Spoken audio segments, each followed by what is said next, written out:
Alright guys, welcome back to another podcast on Generation Gap Podcast. I'm Griffin Scott and this is... Robb Scott. And today's topic will be the top 10 best Raptors of all time, not in their career, but just on the Raptors. So, yeah. Anything you need to say? Well, again, this is one of my favorite topics. I know the Raptors best out of anything in basketball. I've been watching them since their inaugural season in 1995 when they came in with the Grizz. Loved the Grizz too. I wish they had actually lasted. So this is going to be really fun for me to do. It's something I've researched a lot. I put a lot of time in because so much of it was fun. And there was, the Raptors never had outside of Kawhi Leonard, they've not. I don't know if I could say they've had a superstar. No. So it's a franchise that has mostly been superstar-less. So it was tough when you get into the lower thirds of who I would go with on this list. So it was actually really fun to sort through and try and figure that out and come up with reasons why one person belonged here, one person did not belong on the list. So I had a lot of fun putting this together, and I'm going to have a lot of fun talking about it. So let's hit it. Number 10. All right, number 10, Antonio Davis for me. Yes, I also have Antonio Davis. Let's also say right now that we did separate lists. We did not converge our lists and check with each other. So this is we went separate here and did not check with each other. Yeah, we just our list. So it's surprising actually you picked Antonio Davis on this list. So he played 310 games with the Raptors, 35 minutes a game. 13 points, incredible 9 rebounds, almost 2 assists, half a block, and almost 1.5 steals, which is actually surprising. And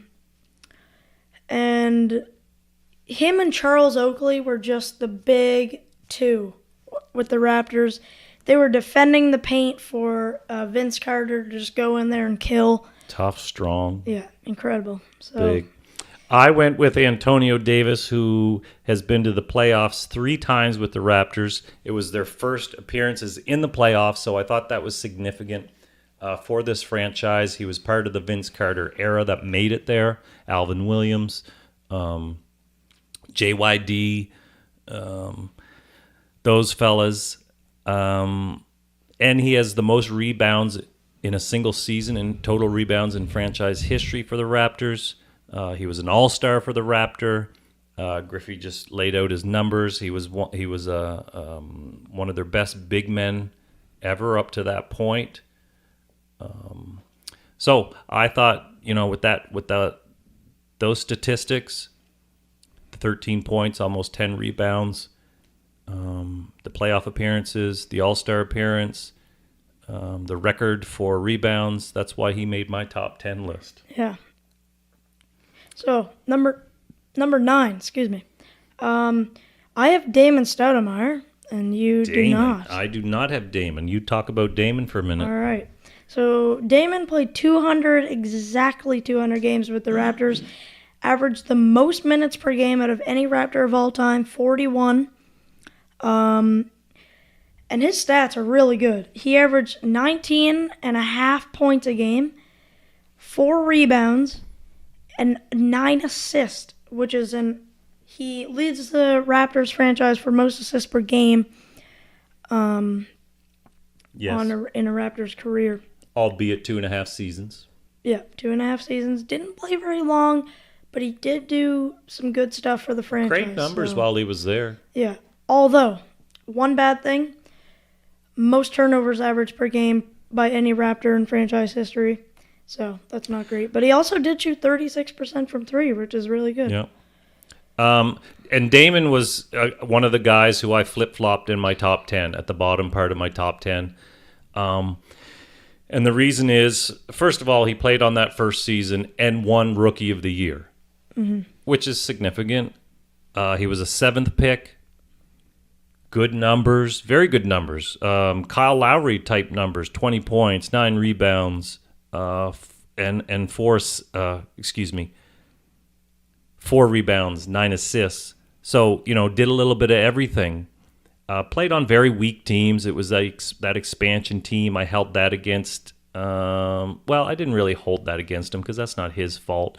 But I held what kept him out for me was the fact that he only played 2.5 seasons ultimately. But he has a bunch of Raptors records, which I do want to note. He has the highest rookie points, assists, and minutes. So he holds those records, and he's also has the record for single most assists in one game, Tied with 19, Jose Calderon. tied with Jose Calderon. So who did I go with for the number 9 pick? I went with Serge Ibaka. Serge Ibaka has been with the Raptors for 4 seasons. He's not there now. He went over to the Clips and joined Kawhi and Paul George. Fine, whatever. I thought he was our biggest loss this offseason. Hurt us the most, and it made me immediately think, okay, this team needs to rebuild now, strictly because of him, because he is such a solid player, if not unspectacular. Played 28 minutes, so he was off the bench guy most of the time. 14 points, 7.2 rebounds, shot over 50% from the field, 35% from 3, 77% from the line, did a little bit of everything. And was so good in the playoffs, 2019, that championship season. So good, so reliable. And that means something. You know, he's got that title. He's got that Larry O.B., as they like to say. He's just a dependable player, defender, always there with the block, always there with that 10-footer. So I loved him. He was traded by the Raptors for Terrence Ross in a first-round pick in 2017. Yeah. So he's gone now. He's a distant memory, but he makes my number 9. All right, let's move on to number 8. Number 8. I have Jose Calderon. Jose Calderon. So do I. Number 8. So Jose Calderon was probably the best shooter the Raptors have ever had. So reliable off the bench. 525 games with the Raptors. Almost 30 minutes, 28.4 minutes. Not a great scorer. 10 points a game. 2.5 rebounds and 7 assists. Great passer. And about a steal a game on his career. Yep. Or his career with the Raptors. But here's the thing that sets him apart from the shooters. He holds the record for highest free throw percentage in one season with 98%. Not in NBA history. In NBA history. Not just Raptors history. Yeah. NBA history. Yeah. And it's just incredible. Imagine shooting 98% That's so absurd. from the free throw line in a full season. Well, think about that. Like, let's say he averaged only 3 free throws a game, which isn't very many. And you average that out over 80 games, that's about 240 free throws. And to hit 98% of those? Yeah, that's crazy. That is so money. There's nothing more money than that. Yeah, and he shot a 39% from 3. Yeah. On his just career slightly with the below Raptors. Fred VanVleet for the franchise record there. Yeah. I picked Jose Calderon, who played 8 seasons in the Toronto Raptor uniform and made 2 playoff appearances. He was part of the Chris Bosh, Andrea Bargnani playoff appearance. They went to the playoffs twice. You know, I loved Jose, loved his attitude, loved his teamwork, loved everything about him. Ideally, he was a number 2 point guard, or he was a backup point guard on a really good team. He shouldn't have been the number 1. Now, you say not a good scorer. You're correct that he only averaged 10 points a game, but he was a great shooter. Yeah, great scorer, but just didn't score much. Just didn't. He wasn't the guy who took the initiative to put the ball in the basket. He was the passer. He was the playmaker. He was the guy who controlled the offense. He averaged 7.2 assists per game, which is a Raptors record in terms of average per game. So that's impressive. And he also holds the Raptors free throw average at 877. Again, incredible to shoot from the line that good. So Jose Calderon, that is my number 7 pick as well. All right. Or was that 8? No, that was the 8th That pick. was 8. All right, number 7. I have Fred VanVleet. Do you have Fred VanVleet? I also have Fred VanVleet. Yes, I do. The reason I have Fred VanVleet is because he is an incredible scorer. Like nowadays, I think he's an incredible scorer. This year, much better player now compared to his averages. Yeah, much better player now compared to his career. Yep. 20 points a game this season, 4.5 rebounds, and 6.6 assists this season. So he's really stepped up. A team leader, for sure. Yeah, for sure. Top 3 player on the Raptors right now.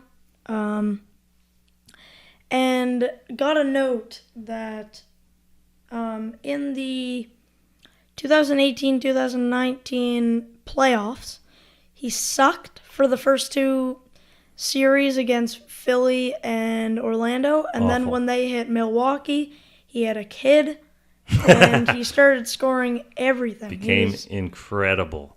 Yeah. Incredible. So incredible. Lost his tooth. Played like just a lion. I got Freddie, who was undrafted in 2016 by the Raptors, 4 playoff appearances in every season he's been there. He's got the 1 Larry O.B. He also holds the records for points in a game set this season by the Raptors at 54, which is also an NBA record for undrafted players. So Freddie is a better player now than what his averages suggest, so he would be higher up the list if we were looking forward, but right now he is number 7 on our list. All right, number 6. Number 6, numero 6. Yep, so number 6, I have Pascal Siakam. I also have Pascal Siakam. This is amazing that so many of our picks are lining up here. Yeah, we never even traded a pick or traded our list to show each other who we had. We just, off the top of our head. All right, bang it out. Who? Why? All right, Pascal Siakam has evolved so much since he was a little bit younger. Oh, 2019 Most Improved Player. Yeah, Most Improved Player in their championship year. This season, he's averaging 20 points a game, 7.5 rebounds, and 5 assists. Great player this season. He's a dependable defender and a very good scorer. But the problem is he really let up the Raptors last season in the playoffs. Total disappointment.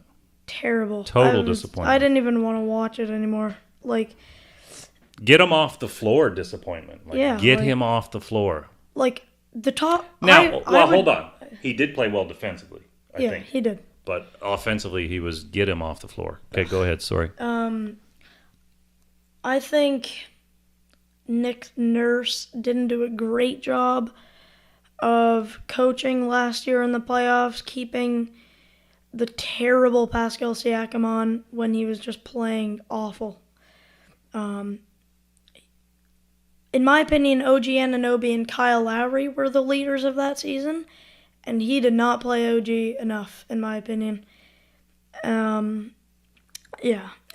missed Kawhi. It was not good. He didn't handle that pressure well. No. And let's also note how amazing he was in the 2019 championship run, which was all the more disappointing that he fell apart because, after that championship run, after how he started, he started the next season like a superstar. Yeah. His numbers were superstar numbers. And we thought, okay, you know what? We're not going to actually miss Kawhi because he's stepping up. The other guys are stepping up, and it's going to fill the space of Kawhi. But once those playoffs came around, man, he was the most improved player in 2018-19, and continued. Was like rumors that he was going to win most improved player again. Yeah. Which is incredible. So... That disappointment was tough to take in. I picked him as well in the same spot. He's been to the playoffs 4 times. He's got the Larry O.B. He's got an All-Star. He's got the Most Improved award, the 27th pick overall.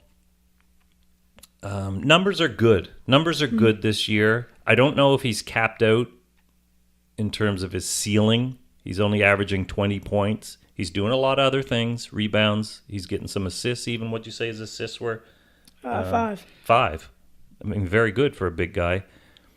Pascal, I've always found he needs to get into the paint and drive to the hole. And if he's not doing that, he's just not effective. And sometimes he falls into settling for that three-point shot.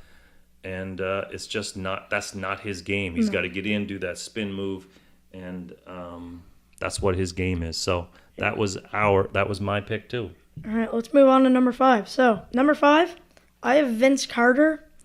Now, I could be putting him a little bit too low for what he did to the Raptors franchise back when he was just starting his days as an NBA player. Came into the league, won Rookie of the Year, made the Raptors franchise just a bomb. Everybody wanted to watch him dunk. Everybody wanted to watch the Raptors just because of Vince Carter. He was the guy. He put the franchise on the map. Incredible. He came in, averaged 23.4 points a game on his career with the Raptors, 5 rebounds, 4 assists, 1 block, and 1.5 steals. Great defensive numbers. They have 1 and 1. That would win Defensive Player of the Year some years. 1 and 1.5. There's been players who've won Defensive Player of the Year by doing that numbers. So. Yeah, I mean you got to look a little bit beyond just the 1.5, but yeah, I mean that's to see somebody with 1 and 1. That's not normal. No, he shot 38% from 3, which is incredible, almost 40%. But his free throw shooting was, I think, a little bit too far down. He didn't even shoot 80. He shot 78%. It's a little disappointing. But who do you have? I did not go with Vince Carter, and I want to hold off on saying too much about Vince Carter because I have him a little higher up my list. For my number 5 pick, I went with Chris Bosh, CB4, one of my favorite Raptors of all time. We got an autographed jersey from him I bought off eBay. He was the 9th pick in 2009 for the Raptors. Big man, power forward / center, played both positions a little bit. Excuse me. Sorry, I just read DeMar. Chris Bosh was the 4th pick in 2003. He made the all-rookie team. 5 All-Star appearances, 2 playoff appearances. He was part of the Bargnani Calderon second group that got into the playoffs. They only lasted 2 years. Lost in the first round both times.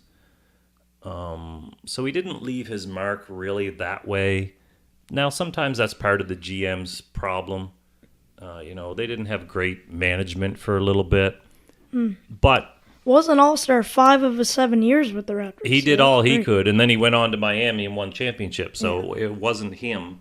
Most total rebounds for the Raptors franchise and most total blocks. On average, yeah. So, yeah, I mean, why I had him here, he aside from his numbers, 20 points a game, 9.4 rebounds, 2.2 assists, 1.2 blocks, 49% from the field, 80% from the line almost. Those numbers are impressive. But he left a lot of Raptors marks, too. Most rebounds for a rookie in Raptors history, most rebounds in Raptors history, offensive and defensive, highest rebound average, 10.8, most blocks in a season and franchise history, and most double-doubles in a season and history. So that is the reason I had Chris Bosh at number 5. All right, let's go to number 4. Number 4. I have DeMar DeRozan. DeMar, love DeMar. You have DeMar DeRozan too? I have DeMar DeRozan too. Let's talk about it. The number 9th pick in 2009. Despite being the number 4 on both of our lists, he was only a 4-time All-Star in his 9 years with the Raptors. Yeah, that's interesting. Although was on 2 All-NBA teams, which is very impressive. He has the most total games for a Raptor ever and most points. Total points, total games. His career stats were incredible. 20 points a game, 4 rebounds, about 4 assists, 3.7. 1 steal, 0.3 blocks, 2 turnovers. About 45 from the field. Yeah, 45, about 30, and 82. I remember loving to watch him shooting mid-range. It seems shot. like he hit it every single time he shot it. Yeah. He'd just pull up and shoot it, and it was just so amazing. Now, DeMar, I have him on the 4 list for all the reasons you just mentioned. Also, I like the stats. So he's most games, minutes, points in Raptors history, and none of those will probably be broken by Lowry because I do believe he'll be traded this year, sooner rather than later. There's already rumors of it, and he should be. We don't want to lose that asset going forward. We want to build this franchise's future. But he was part of he was the love fest of Kyle Lowry and DeMar DeRozan, and they were part of what has been our playoff run that is extended now, began in 2014 and extended right until 2018. Now, I watched all those playoff series. There was 2014, they lost the first round to the Nets, 4-3. 2015, lost first round to the Wizards, swept 4 games. That was so disappointing. So disappointing. I remember watching that because they were supposed to be growing and they didn't. 2016, they were the 2nd seed, 56 wins that year. They beat the Pacers. They beat the Heat in the semis. This is the farthest they went ever. Then they lost to the Cavs and LeBron, which started a string of losses to LeBron.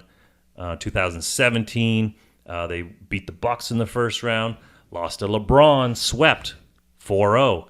2018, the top seed, 59 wins, beat the Wizards 4-2 in the first round, swept by the Cavs. Oh, imagine getting swept by LeBron 2 times in a row in the playoffs. And that was enough for me. That was where everybody in the franchise said, that's when we lost Dwayne Casey. That's when DeMar was traded. That's when everybody said, something's got to change. This duo together is just not enough. This was also the years with Valanciunas. Ibaka came in here. Norm Powell started to show up in 2016. So we started building that core of players, but something was missing. Somebody had to go, and it had to be somebody good, and it was DeMar DeRozan. And a lot of people were disappointed by that.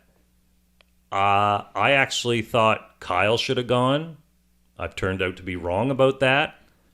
Yeah, he had a great season. Yeah, he was more of the leader.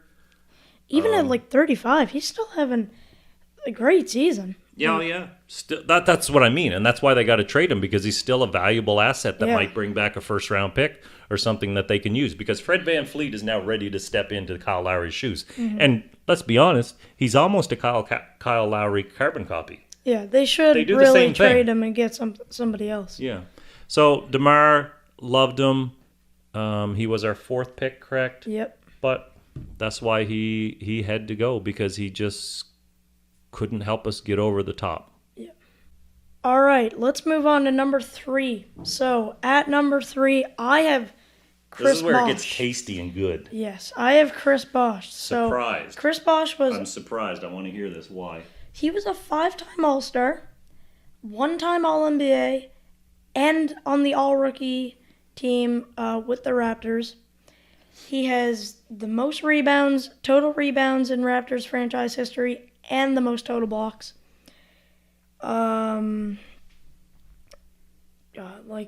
Most rebounds average per game.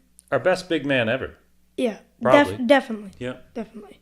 I have him, for the years he has played, he has the highest field goal percentage out of any Raptor in my top 10, tied with Pascal, but he played longer than Pascal on the Raptors.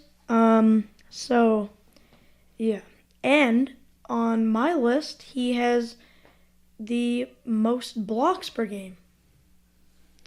Great defensive player and amazing offensive player. He was part of the big 3 with LeBron, D. Wade, and him, I guess. So, incredible Raptors franchise player, in my opinion. That's why he made my top 3. Very surprising. It's a very surprising top 3 pick to me. I went with Kyle Lowry, let's say the most loved player in franchise history. A true leader. I think he is a true leader. Yeah, He shows grit on the floor. He shows commitment. He shows a willingness to get hit, to get knocked down. I mean, just the charges alone that he takes. Yeah, he has like some of the most charges of all time. Oh, yeah. I mean, incredible player. Came up with a bit of an attitude, or at least the rumors of an attitude. Took a little time to mature into this team. Yeah. Came from the Grizz, I believe. He was traded for Gary Forbes in a first in 2012. Gary Forbes did not. I think he ended up playing 48 games for the Raptors, so that was a steal. I don't even know what that first round turned into. Well, Kyle Lowry wasn't anything coming into the Raptors, and then all of a sudden played a couple of years, 6 straight All-Star games. Yeah, so he's been with the franchise 9 seasons, 7 playoff appearances, 1 Larry O.B., 6 All-Star selections, 35 minutes a game, almost 18 points, 5 rebounds, 7 assists. I love those 5'5" guys that do at least 5 assists and 5 rebounds. One of the best point guard rebounders of all time. Takes so many charges. Great defender. Steals the ball. 1.5 steals a game. Not an amazing shooter. That's the most steals per game on my list. And some of his places in Raptors history. He has the most steals, most assists, most threes in Raptor history. Most triple doubles. He has 15. The next closest guy has 3. Most playoff games ever played for the Raptors. Most turnovers too. But so I mean, there's plenty of people who could make a case that Kyle Lowry should be number 1 on this list. Mm-hmm. I don't make that case because, again, as we just talked about with DeMar DeRozan and the playoff losses and disappointments, he alone wasn't enough. And no one player really is enough, so I'm not trying to insinuate that. But, I mean, he had an all-star with him and DeMar, and they just weren't enough. They just weren't enough. So, not a superstar, Kyle Lowry, but easily you could make the case for the number 1 franchise player in Raptors history. I'm making the case that he is the number 3, and I will tell you why as we get into number 2. All right. Who you got for number 2? Number 2. Kyle Lowry. Kyle Lowry. All right. I can't wait to hear what your love is for Kyle. So, Kyle Lowry is obviously a one-time champ with the Raptors, one-time All-NBA team, and 6 straight All-Star games. Mm-hmm. I wouldn't say he's a superstar, but anybody who makes 5+ All-Star games in a row is right there. They're like star, superstar. They're right there. Now, he doesn't seem like a superstar player to me for some reason, but incredible player. Definitely a star. And he, as you said, has the most assists, steals, and triple-doubles and 3-point makes. And 3 points. In Raptors history. Yeah. Most steals per game, 37% from 3. And this season, he is averaging 18 points, almost 6 rebounds, and 6.5 assists. 6.5 assists. One of the best still at his age, yeah, of all time. Still doing it. Yeah. Still incredible. Well, he wasn't an all-star this year, but he should have been. Could have been. I mean, I won't say should have been. Could have been. Yep. And last year's playoffs, insane leader. He was the leader of the team. Yeah. He couldn't carry them past the Celtics, but he definitely was leading the charge. He was playing the best. Yeah. Who do you got at number 2? Number 2, I got Vince Carter, Air Canada, Vinsanity. Why do I have Vince Carter that high? As I said at the beginning of this podcast, I'm not just looking at statistics here. I'm going to look at the footprint left on the franchise, and I believe there's nobody who's been more important to this franchise, not just this franchise, but to Canadian basketball than Vince Carter. Vince Carter was the superstar who was not a superstar, but he had the superstar appeal when he showed up on the scene in Toronto, and he made this franchise mainstream. The crowds that you see in out in front of the stadium during the playoff runs. A lot of those come from Vince Carter. A lot of people grew up watching Vince Carter. He created the love. He created the passion. He created all of those things that we see today. He made the silly little Barney-looking dinosaur on the Raptors jersey one of the most popular teams in the NBA to watch. So I think that is so significant that he needs to be rated number 2. Now, aside from the statistical numbers, which is 23.4 points, the highest average of points per game by a Raptor, 5 rebounds, 4 assists, 3 playoff appearances. Took the team to the playoffs for the first time. Most playoff points in a game, 50. He had 5 All-Star appearances. The 2000 dunk champion, which made him again just go over the moon. He originally was drafted by the Warriors and immediately traded for Antoine Jameson. On the same day. Jameson was the 4th pick. Raptors was the 5th pick. Carter was the 5th pick. They were teammates as Tar Heels and just flipped his picks. So that was very lucky because Antoine Jameson never would have brought what Carter brought to the game. So for that reason, Vince Carter is my number 2. All right. And I just want to add, Vince Carter has been hated by this franchise because he gave up on this team. He did not show leadership, and he deserved the boos he got, I believe.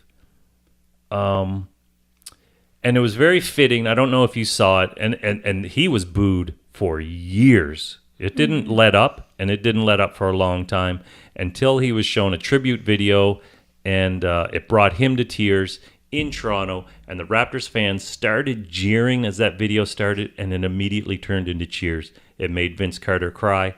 And the image, what he did, what he left this franchise, I think finally was healed in that moment. Yeah. All right. The number one. Sounds like we got the same guy. Kawhi Leonard. Kawhi Leonard. One season with the Raptors, and we're both picking him as the top pick. Why? That means he is the only incredible superstar the Raptors have ever had. This is very debatable. The only superstar, true superstar. Yeah. This is very debatable. I think he's the best defender and player in the whole NBA right now. Obviously, very debatable, but that's just my opinion from seeing what he did for the Raptors and what a man can do.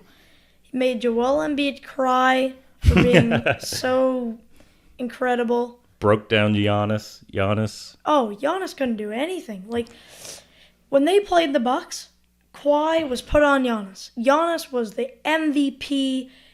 He was just the next rising, incredible player. And he's a monster. Down 2-0. But once Kawhi was put on him, 4 straight games against one of the best teams in the NBA, the Bucks. Yeah. And Giannis, one of the best players in the NBA. Yeah. On my list, just because of what he did, I have him as having the most points per game. Now, number 2 is Vince Carter, if you're counting how long Vince Carter played on the Raptors compared to how long Kawhi played. But Kawhi's also an amazing rebounder and just incredible defensive player. Yeah. Incredible. Yeah. I mean, again, I got him 2. He's the only all-defensive player ever the Raptors produced. Finals MVP. And let's be real. He's on this list because he's the only one who brought Larry O.B. to the team. That's why he's number 1. If there's no championship, I don't even know if he's on the list at all, top 10. Because, you're one season and you didn't do anything. He brought the championship to this team. And he was the finals leader. You saw Kyle Lowry say in the press conferences, "Why are you guys here?" And he looked at Leonard like, this guy. Yeah. So, he's it. All right. Anyway. No doubt in my mind. He's the best Raptor of all time. Yeah, me too. He brought so much. All right, I'd like to hear what you guys say. Yeah. Thank you so much for watching our second podcast. Stay tuned for more and give us more ideas for videos you might want to see in the future. Yeah, every Sunday. We'll see you then. All right. See ya.